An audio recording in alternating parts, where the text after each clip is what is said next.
ስጠኝ ነው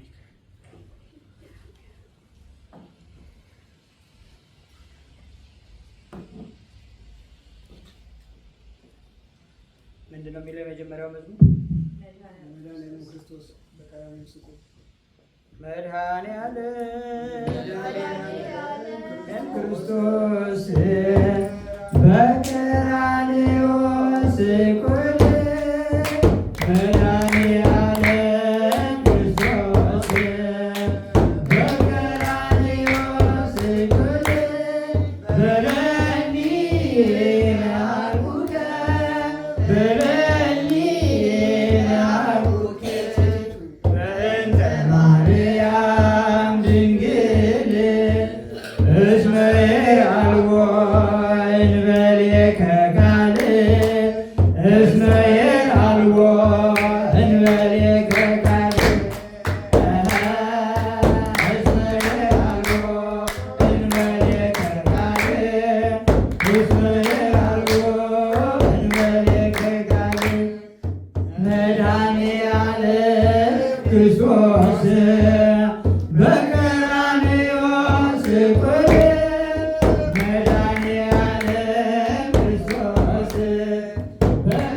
አዲስ መዝሙር ነው። እሺ የኔ መዝሙር የራሴ መዝሙር ነው።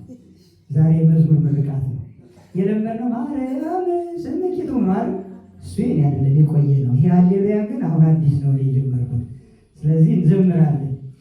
ሃሌሉያ ስምከትሁም ሃሌሉያ ስምከትሁም ሃሌሉያ ስምከትሁም ሃሌሉያ ስምከትሁም ስምከትሁም ስምከትሁም ስምከትሁም ስምከትሁም ሃሌሉያ ስምከትሁም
አምላካችን እግዚአብሔር በቸርነቱ ዝማሬያችንን ይቀበልልን። አሜን። ዝማሬያችንን ይቀበልልን። አሜን። ከአንዱ መዝሙር ወደ ሌላው ሲሸጋገር የዜማ ለውጥ ስላለ መደናገር ይኖራል።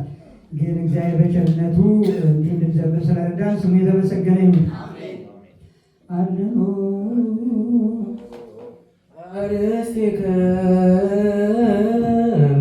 ዲያቆናት ወደዚህ ቅድመ እግዚአብሔር አምላክነ በነገብሮ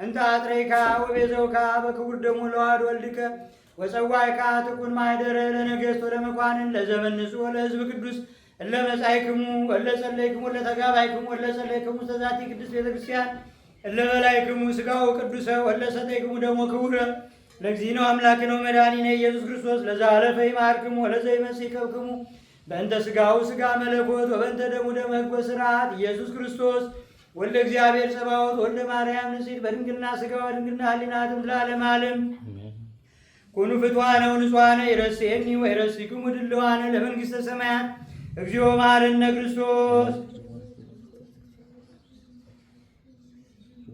ከማሁ በእንተ ማርያም መሐረነ ክርስቶስ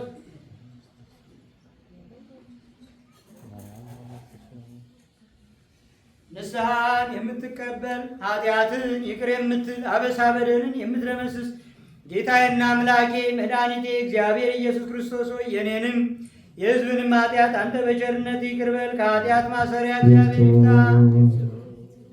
ከሰረወተ ሕዝብ በፊት ማስታወቂያ ይኖራል። ማስታወቂያችን ምን እንደሆነም ያው ግልጽ ነው፣ መናገር ግን ስለሚያስፈልግ እንግዲህ በእግዚአብሔር ቸርነት ሳምንት ቀረን የእመቤታችንን ክብረ በዓል ለማክበር ግንቦት ልደታን ለማክበር ማለት ነው። አርብ ቅዳሴ ስላለ ስራ እረፍት የሆናችሁ ሰዎች መታችሁ አስቀድሱ። በዕለተ ቀኑ እመቤታችን አርብ ናት ግንቦት ልደታ። ስለዚህ በዕለተ ቀኑ አርብ ቀን ጾም አይደለም እንደምታውቁት ባለ ዘመነ 50 ስለሆነ ባለ 50 ስለሆነ ጠዋት ነው ቅዳሴው። እንግዲህ ከፎር ጀምሮ እንደ እሑድ እንደ ዘወትሩ እሑድ ቅዳሴያችን ነው የምናደርገው ከ4 AM ወይም በኢትዮጵያ ከሌሊቱ 10 ሰዓት ጀምሮ ባለው አገልግሎታችን እናደርጋለን። አንጣደፍም። ምክንያቱም ከቅዳሴ በኋላ ዕቃ ማፍረስ አይኖርም። እንደዚህ ይሆናል። ቅዳሜ ደግሞ ሌሊት ነው። 4 መርጌታ ነው የተጠራው። ካህናት ተጠርተዋል። ልዩ ማህሌት ነው የሚኖረን። በእውነት ቦታችንም መካነ ስብሐት ነው፣ የምስጋና ቦታ ማለት ነው። እኔም ደግሞ ያው ቄስ ስብሐት ስለሆንኩኝ መጋቤ ስብሐት፣ ስለዚህ ምስጋና በምስጋና ነው እና እናመሰግናለን። ከሊቃውንቱ ጋር ቆመን እኛ ደግሞ ለነሱ ጸናጽል እያቀበልን መቋሚያ እያቀበልን ከበሮም እየመታን ሊቃውንቱ ደግሞ ብዙ ዓመት የደከሙበትን ቃለ እግዚአብሔር ያፈሳሉ። እነሱም ያፈሱት በረከት አገልግሎት እናንተ በገንዘባችሁ፣ በጉልበታችሁ፣ በእውቀታችሁ የምትታዘዟትን ቤተክርስቲያን ለእናንተ ደግሞ ለልጆቻችሁ፣ ለቤታችሁ በረከቱ ይፈሳል። ለደብራችንም ለሁላችንም በረከቱ ይጠቅመናልና ይህን ጸጋ የሰጠን እግዚአብሔር የተመሰገነ ይሁን። አሜን። ስለዚህ የቅዳሜ አገልግሎት ከሌሊቱ 7 ሰዓት ወይም ደግሞ ከ1 AM ጀምሮ ምናልባት ሊቃውንቱ ተደራራቢ አገልግሎት ስላለባቸው ምናልባት ወደ ቱ ይሂድልን ካሉ እነሱ ናቸው የሚያዙን፣ እኛ አይደለንም። ቱም ልንጀምር እንችላለን። ማህሌት አለ። ከዛ እንግዲህ ታቦት ይወጣል። አገልግሎች አባቶች አሉ፣ አገልጋዮች ዘማሪዎችም አሉ። ልዩ አገልግሎት ነው። ሁላችሁም ብትችሉ 10 ሰው 20 ሰው እንደው ባትችሉ ሁለት ጓደኞቻችሁን አንድ በቀኝ አንድ በግራ ይዛችሁኑ ማስታወቂያውንም በየፌስቡኩ በየሚዲያዎቻችሁ ሼር አድርጉት፣ ለሰው ንገሩ። እመቤታችንን ስብስብ ብለን አምና ቀጥል ያለውን ዘንድሮ ደግሞ ደስ ብሎ እናከብራለን አይደል? አዎ። ለምን አምና እንዳናከብረው ነው ነበረ፣ ሰይጣን መሃል ገብቶ ነበረ። ከዚያ በኋላ ግን እመቤታችን ራሷ ሄዳ ብፁዕነታቸው አቡነ ፋኑኤል ጋር ሄዳ አዛ ስልጣን አላት ልታዝና፣ እኛ ሊቀ ጳጳሱን ማዘዝ አንችልም እንታዘዛለን እንጂ በላይ ስለሆኑ። እመቤታችን ግን በልተነስ ለልጆቼ ፍቀድ ብላ እሳቸውም ደግ አባት ናቸው። ባለፈው ታስታውሳላችሁ መስከረም እስጢፋኖስ መጥተው ባርከውን ባሉበት ነው ይህን ማስታወቂያ የተናገርነው። ይሄው ዛሬ ብፁዕነታቸው መጥተውልን እየባረኩን ሁለቱን ታቦታትን የልደታ ለማርያምና የቅዱስ እስጢፋኖስን ይዘን ዛሬ እያከበርን ነው። አምና ልደት ባለፈው ልደታ እንዳናከብር ተከልክለን ነበረ። ዛሬ ግን ፈቅደውልን ብለን ባለፈውም ተናግረናል። ስለዚህ ልደታን ስናከብር የመጀመሪያችን ነው፣ እንዲህ አድርገን እናከብራለን። ይህን ዕድል የሰጠን እግዚአብሔር የተመሰገነ ይሁን። አሜን። እግዚአብሔር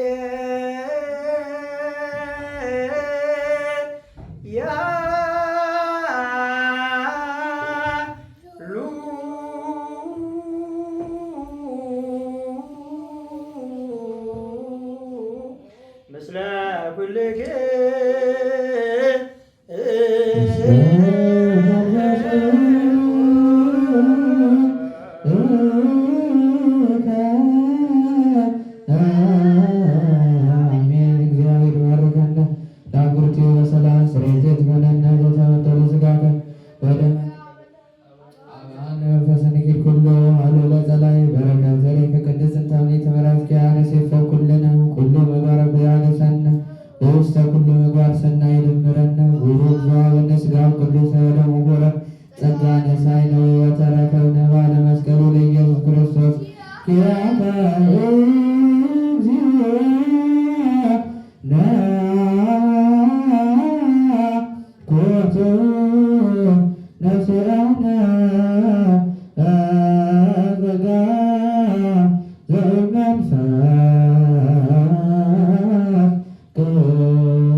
በሰላም